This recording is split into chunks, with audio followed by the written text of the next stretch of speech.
Okay, let's try this again. So I'm in a slightly different location, and I think I've got a nice, good, strong signal. This is Neil Palache with the Wealth Creator Company for Women, coming to you from Westlake Village, beautiful Westlake Village, California. It really is a lovely day. It's been raining a little bit the last couple of days, and it's cleaned out the area. The air is fresh. It's all good. So I hope that you are having a good time and enjoying yourself, and that the weather's good and you're all safe and happy.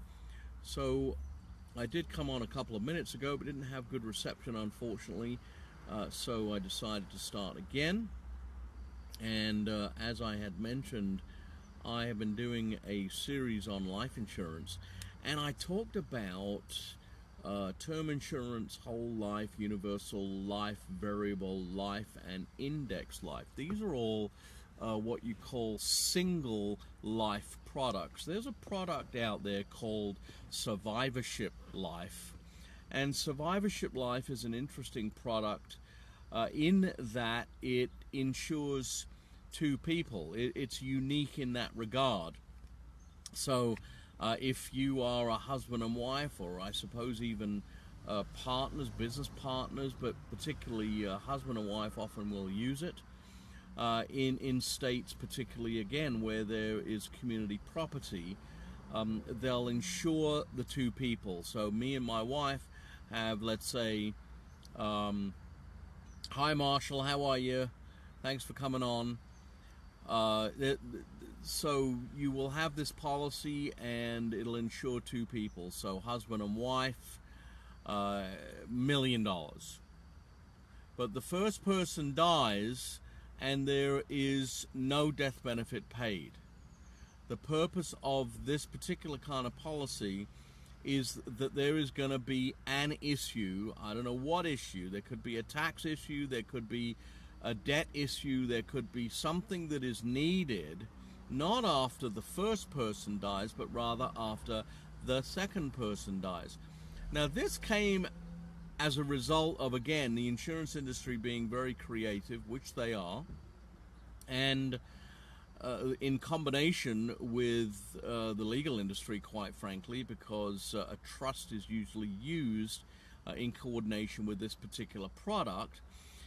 And essentially, it was to do with estate taxes, because it used to be that, well, going back a way, there were there was a $600,000 exemption on the estate tax rolls, if you will. So if you had an estate of only $600,000 and you died, you wouldn't have a tax issue. But if you had more than that, then you would have a tax issue. Well, today, that is at, I think, $5.25 million.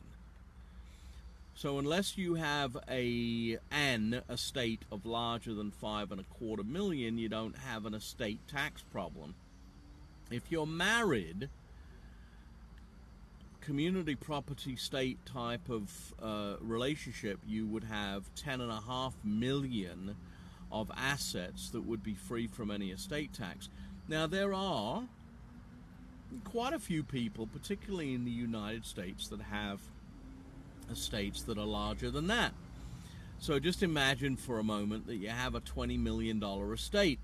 And if you did have a $20 million estate, and there was a death followed by a second death, it doesn't matter if it was 6 months apart at the same time or 20 years apart, when that second death occurs, assuming that there's been some good estate planning put in place, you are going to have a significant tax. You're going to be dead, but your heirs are going to have a significant tax. Let's say kids, let's say if you have kids, probably adult kids at that point, I hope, and they're going to have almost $10 million taxable estate, assuming that there aren't any other issues to reduce it, charitable contributions and so on and so forth. But let's say you have a $10 million estate, and you're probably going to end up with a $4 or $5 million tax. So Yeah, you could have all of this property. Let's say you're a big property person and you've got $19 million in property values and $1 million in cash and stocks and so forth. That occurs, that death occurs, second death occurs, and there's a $5 million tax which is due within 9 months. You have to file a tax return for the estate, a 706, and then the IRS says, okay, cool, thanks very much. Within 9 months of that death, pending no other circumstances, you got to write us a check for $5 million. Where do you get that money? Well, you can sell some of your property. You can use the cash that you've got, that's $1 million, and find the rest from your property, sell property, borrow from the property if you can, and so forth. But you've got to find that money. And so one of the things that these wealthier folks do is they will buy a second to die, a survivorship life insurance policy that will kick in after the second person dies.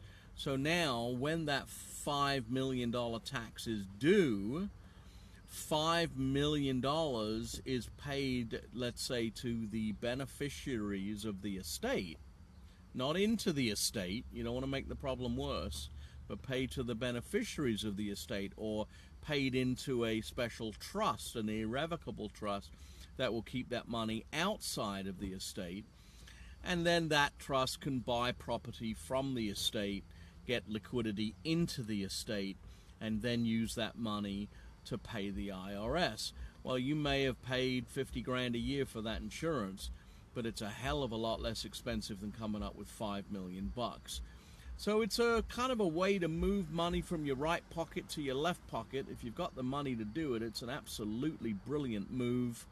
You go to a lawyer, spend a few $1,000s, get a trust done, go to a life insurance company, get your life insurance. The life insurance does accumulate cash value, and the beneficiaries can use that cash value during their lifetime if they so chose, depending on what the trust says.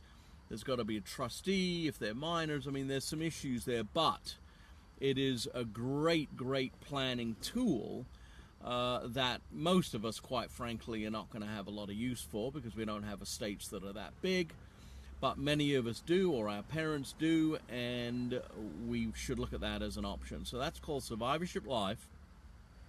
There's a few different ways to put it together. It's a really good product for a very specific use. And I would say that if you have not looked into it, you do have wealth, or you have a family member, a parent or parents that have significant wealth, this would be a planning tool to look into without question. So there you go. Just wanted to make it short and quick. It is, what time is it? Here we are, 5 minutes to 9 on the West Coast, Pacific time. And I am going to get to work here. So, hey, hope you're all doing great. Thanks for listening. Love to you all. Hope you had a fun Halloween last night. I certainly did, and ate too much candy as a result. And I will talk to you tomorrow. Take care. Bye-bye.